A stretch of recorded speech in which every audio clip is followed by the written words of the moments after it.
నంద్యాలలో అంతర్జాతీయ మాదక ద్రవ్యాల వ్యతిరేక దినోత్సవం సందర్భంగా ఎక్సైజ్ శాఖ ఆధ్వర్యంలో ఎస్పీజీ గ్రౌండ్ లో అవగాహన కార్యక్రమం నిర్వహించి అక్కడి నుంచి చామకాల్వ సర్కిల్ వరకు భారీ ర్యాలీ చేపట్టారు.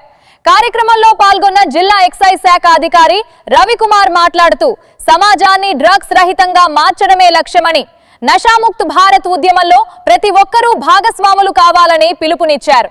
డ్రగ్స్ కొనుగోలు చేసే డబ్బు ఉగ్రవాద సంస్థలకు చేరి దేశ భద్రతకు ముప్పుగా మారుతుందని హెచ్చరిస్తూ గంజాయి రహిత ఆంధ్రప్రదేశ్ కోసం ప్రభుత్వం ఏర్పాటు చేసిన ఈగల్ విభాగం కీలకంగా పనిచేస్తోందన్నారు. మత్తుకు బానిసైన వారు స్వచ్ఛందంగా ముందుకు వస్తే శిక్షలు లేకుండా పునరావాస కేంద్రాల ద్వారా చికిత్స అందిస్తామని తెలిపారు. మన నంద్యాల జిల్లా ఆంధ్రప్రదేశ్ రాష్ట్రమును మార్చడానికి మనమందరం కలిసి గట్టిగా శక్తి స్వరూపం మరియు సహజ దేశాభివృద్ధిలో యువష్ట శక్తి కీలక పాత్ర పోషిస్తుంది. అందువల్ల భారత్ ఉద్యమంలో చేరటం చాలా ముఖ్యం. దేశం విసిరిన ఈ సవాలును నేను స్వీకరిస్తూ ఏకమై కేవలం సమాజం, కుటుంబం, స్నేహితులే కాకుండా మనము మాదక ద్రవ్య రహితంగా ఉంటామని ప్రతిజ్ఞ చేస్తున్నాం. మీ యువ రక్తంలోనే ఉంది, మీ ఉక్కు నరాల్లో ఉంది.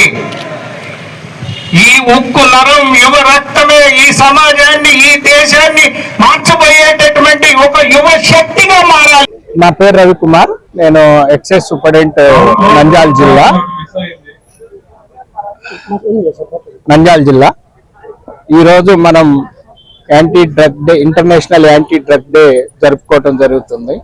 ఇది 1987లో జనరల్ అసెంబ్లీ ద్వారా ఐక్యరాజ్య సమితి గారి రిజల్యూషన్ ద్వారా ఇది జరుపుకోవటం జరుగుతుంది. దీని యొక్క ప్రధాన ఉద్దేశం ఏంటంటే మాదక ద్రవ్య రహితంగా, అక్రమ రవాణా రహితంగా తీర్చిదిద్దటం కోసం ఇంటర్నేషనల్ పరంగా తీసుకున్నటువంటి నిర్ణయం. దాంట్లో భాగంగా నషాముక్త్ భారత్ అనేటటువంటి ఒక ప్రోగ్రామ్ లో భాగంగా భారతదేశం అంతటా ఈ యొక్క యువతని నిర్వీర్యం చేసేటటువంటి, సమాజాన్ని నిర్వీర్యం చేసేటటువంటి, ఈ యొక్క పౌరుల్ని నిర్వీర్యం చేసేటటువంటి, మన దేశ అభివృద్ధిని నిర్వీర్యం చేసేటటువంటి ఈ యొక్క ఏవైతే ఈ మాదక ద్రవ్యాలు ఉందో వాటన్నిటిని పారదోలాలనేటటువంటి ఉద్దేశంతో తీసుకున్నటువంటి ఒక ఉద్యమం ఇదంతా కూడా. ఈ ఉద్యమంలో మనమే కారణమవుతున్నాం, మన డబ్బే కారణమవుతుంది, మన యొక్క యువతే కారణమవుతుంది. మనం పహల్గాం దాడులకి మనం డబ్బులు ఇవ్వటం జరిగింది. ఏ విధంగా ఇవ్వటం జరిగింది? మాదక ద్రవ్యాలు తీసుకోవటం వల్ల ఇదంతా కూడా వారికే జరుగుతుంది. ఇంటర్నేషనల్ టెర్రరిస్టులు ఈ రోజంతా కూడా టెర్రరిజం తీసుకొని వాళ్ళంతా కూడా మన భారతదేశానికి తరలించి అక్రమ మార్గాల్లో మనం వ్యసన పరులుగా మనం తీర్చిదిద్దే విధంగా చేసేసి మనం మిలిటరీలో చేరకుండా, యువశక్తి లేకుండా, ఆలోచన శక్తి లేకుండా, మనకి ఎలాంటి ప్రజ్ఞా పాఠవాలు లేకుండా ఈ దేశాన్ని నిర్వీర్యం చేయాలనేటటువంటి కుట్రలో భాగంగా ఇదంతా చేస్తున్నటువంటిది భాగం. దానికి తోడుగా ఇక్కడ ఉన్నటువంటి వాళ్ళు ఒక చిన్న అలవాటుగా మారుకొని దాన్ని చిన్నగా తీసుకున్న తర్వాత అదే ఒకసారి చూద్దాంలే అనే ప్రాక్టికల్లో తీసుకొని అది ఒక వ్యసనంగా మారిపోయి రేపొద్దున ఆ వ్యసనం నుంచి బయటపడలేక యువశక్తి అంతా కూడా చేస్తుంది. కాబట్టి నా విజ్ఞప్తి ఏంటంటే మనం అందరం మారాలి.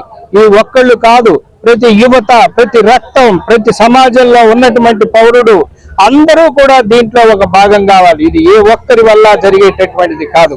మనం అందరం కూడా ఒక కంకణ బద్దులై ప్రజ్ఞ తీసుకొని, ఒక ప్లెడ్జ్ తీసుకొని ఇదంతా కూడా మాదక ద్రవ్య రహితంగా మన భారతదేశాన్ని, ముఖ్యంగా గంజాయి విముక్తికి రాష్ట్రంగా మన యొక్క రాష్ట్ర ముఖ్యమంత్రి వర్యులు నారా చంద్రబాబు నాయుడు గారు ఏర్పాటు చేసినటువంటి ఈగల్ డిపార్ట్మెంట్ ద్వారా జరుగుతున్నటువంటి కార్యక్రమాలన్నీ కూడా మన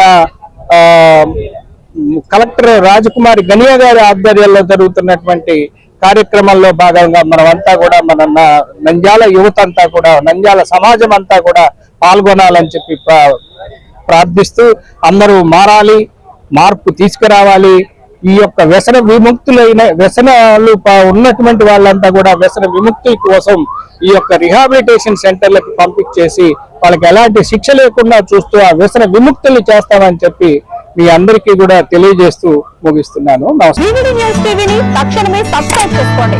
నోటిఫికేషన్ కోసం బెల్ ఐకాన్ క్లిక్ చేయండి.